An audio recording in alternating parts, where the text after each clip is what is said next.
cases where we used to call statutory rape. You would have maybe men having sexual intercourse with girls who were below the age of 16. It's like exploitation of the girl child with older men. At the moment we've got problem, economic hardships.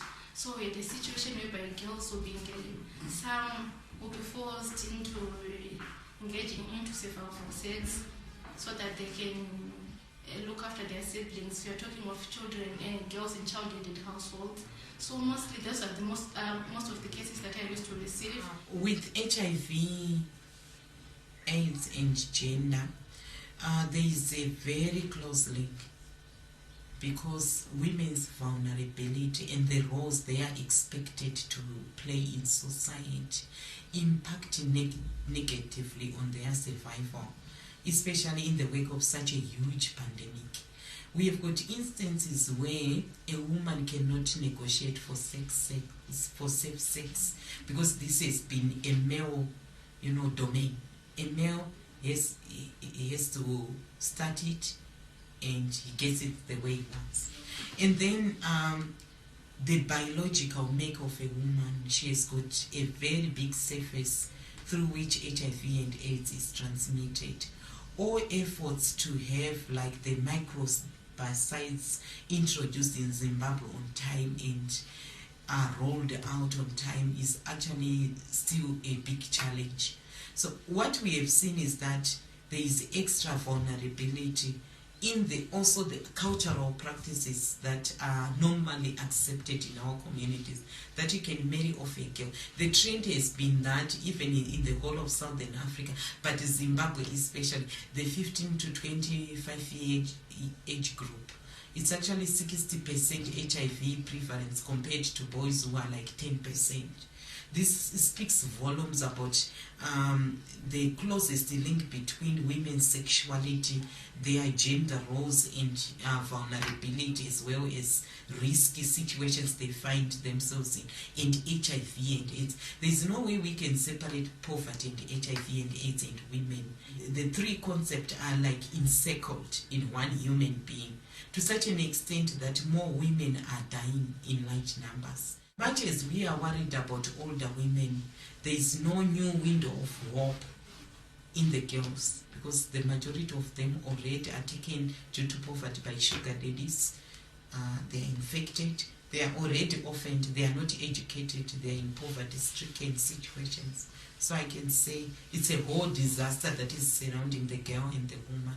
And there is no way then in the next decade we can expect to have more women surviving the pandemic, because as girls they would have been killed. So we also have to think about ways of catching the girls whilst they are young. I was living with my parents, my mom and my stepdad.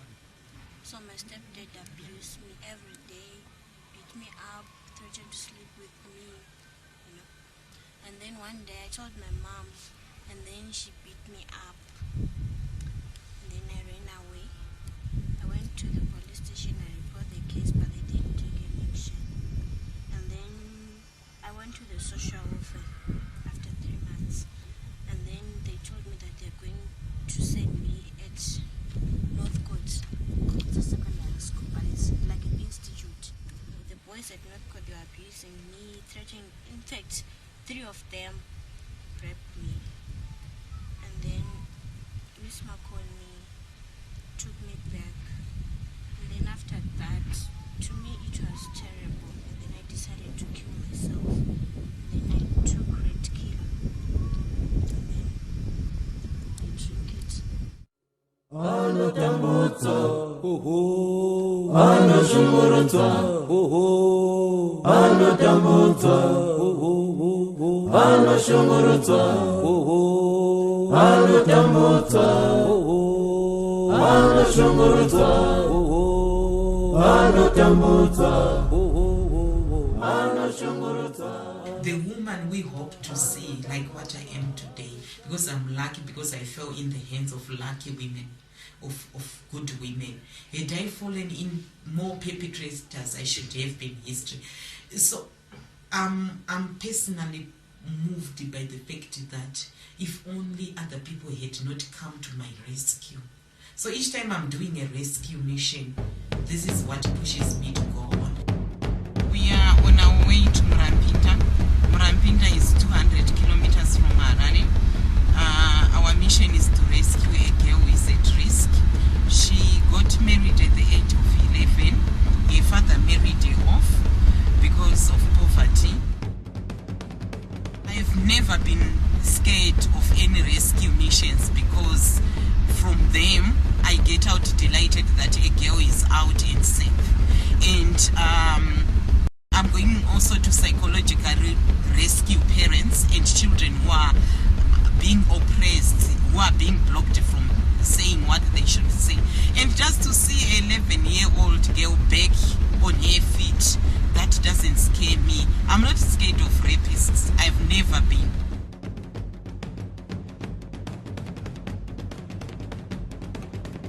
With the officer in charge, when we initially got to his office, he looked as if he didn't want to take any of the things that we're going to say to him.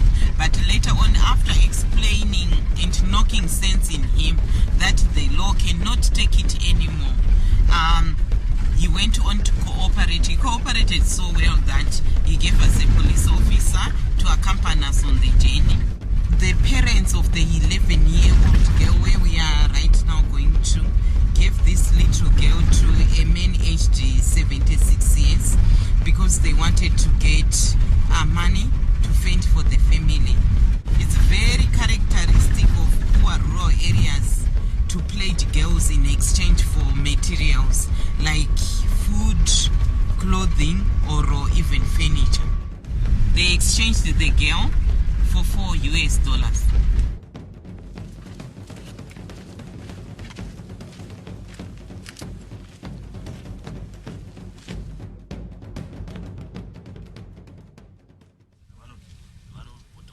Shamwari dzevana iva saka vauya panapa vari kuda kuona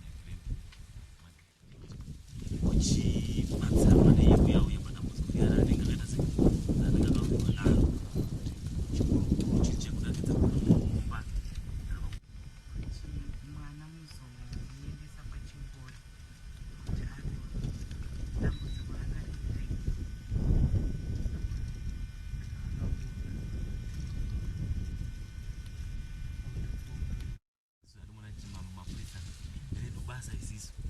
ndiri kungosunga chikanda kutox ndinogona asi ava manja varipo pakuita se pakukubatsirai havapo pakukusungai kana pakupomerai mhosva ndinori panzwisa Then adzoka bva zvaita sei?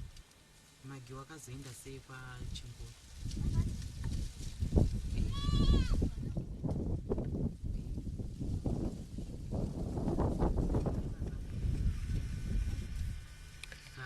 Saka makatobuda mbva maenda misi paatangisa kubata mazaza aiti chii nababa wako?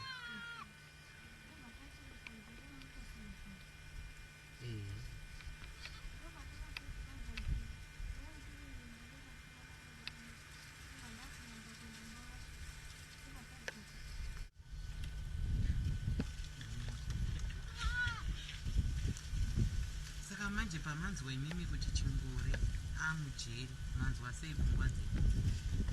Pfungwa dzangu dzangosaka kundipfunga kuti nhasi ndaifanira kuti ndisvike kukoti. Ndichigadzira ndinogona kungotaura kupedza tichabatsira ndozvatobatsira asi zvamama akaita imhosva nemuochane vese vari tu kana ane kadhi rake mugama ane kadhi taauya rekukiriniki makadhi avo ekukiriniki achi esikero vaya kuda